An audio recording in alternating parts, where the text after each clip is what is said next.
Differentiation का क्या मतलब है ये हम लोग ऑलरेडी देख चुके हैं, आप नहीं देखें तो यहाँ एक वीडियो होगा ऐसा वाला ट्रायंगल टाइप का करके, वहाँ पे जाइएगा तो आपको मिल जाएगा, पहले समझ लीजिएगा। अब हम लोग कुछ फॉर्मूला देखते हैं, यही थोड़ा इंपॉर्टेंट है डिफरेंशिएशन में क्या क्या फॉर्मूला है। जैसे मैं फर्स्ट फॉर्मूला देखता हूँ, y इक्वल्स टू कोई कॉन्स्टेंट k लेता हूँ, मतलब कुछ होता होगा 3, 4, -2, 0 कुछ भी होता होगा, इसका डिफरेंशिएशन क्या है।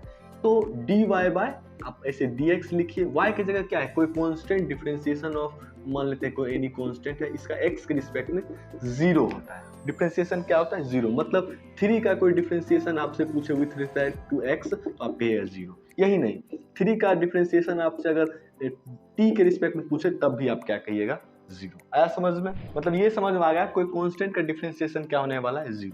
अब दूसरा हम लोग देखते हैं, जैसे y इक्वल्स टू मानते हैं x पे पावर n है, इसका डिफरेंशिएशन क्या होगा। तो पहले हम इसको ऐसे लिखेंगे y dy बाई dx, ये लिख सकते हैं, y की जगह ये है तो पुट कर देंगे d ऑफ x पे पावर n इंटू dx। अच्छा आप एकदम याद रखिएगा, बहुत ही आसान है, ये जो n है ना, ये n है, पहले इसको n को लिखिए, n लिख दिए, मतलब n लिख दिए।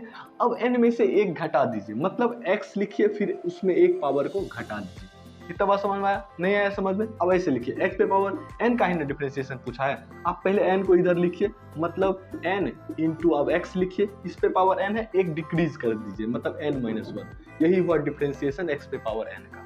इतना बात समझ में आ गया। एग्जाम्पल देख लेते हैं, मानते हैं y इक्वल्स टू क्या है x पे पावर 3 है, तो dy बाई dx क्या हो जाएगा मेरे भाई, हाँ 3 को पहले लिखिए 3 और x पे पावर 3 माइनस 1 क्या हो जाएगा 3x², यही इसका क्या है डिफरेंशिएशन। इतना आसान है। अब हम लोग ये देखते हैं, जैसे y इक्वल्स टू क्या हो कोई कांस्टेंट हो, मतलब कांस्टेंट हो और इस पे पावर x पे पावर n हो, इसका डेरिवेटिव क्या होगा। तो आप कोई जो कांस्टेंट है इसको आप बाहर लिख सकते हैं, कैसे देखिए ध्यान से, आप dy बाई dx ये लिख सकते हैं k x पे पावर n, ठीक। मैं क्या बोला कि इस k को आप बाहर भी कर सकते हैं, मतलब आप ये लिखिएगा k इंटू और फिर dx पे पावर n, ये समझ में आ गया। और इसका डेरिवेटिव तो पता ही है, तो मतलब क्या हो जाएगा k इंटू एक्स पे पावर n माइनस 1। इतना बात समझ में आ गया, पक्का ना। ये तीनों अभी तक हम देख चुके हैं। अब हम देखेंगे साइन x का डिफरेंशिएशन क्या होता है, ये याद रखिएगा cos x होता है, और cos x का डिफरेंशिएशन माइनस साइन x, याद रखिएगा एक माइनस साइन आ जाता है। tan x का डिफरेंशिएशन क्या हो जाता है sec स्क्वायर x, पक्का। अब देखिए e to the power x, इसका डिफरेंशिएशन क्या होता है e to the power x ही होता है, याद रखिएगा। इसका इंटीग्रेशन क्या होता है सेम ही हो जाता है, जो रहता है वही होता है। अब ln x है, मतलब log बेस e है, और इसका डिफरेंशिएशन क्या होता है 1/x, पक्का ये सब याद रहेगा। आप इसको भी याद रखिएगा, a पे पावर x है, इसका डेरिवेटिव क्या होता है, पहले a to the power x लिख लीजिए और ln a, यही होता है डिफरेंशिएशन। ये सब याद रखिएगा तो क्वेश्चन अच्छे से सॉल्व होगा आपका।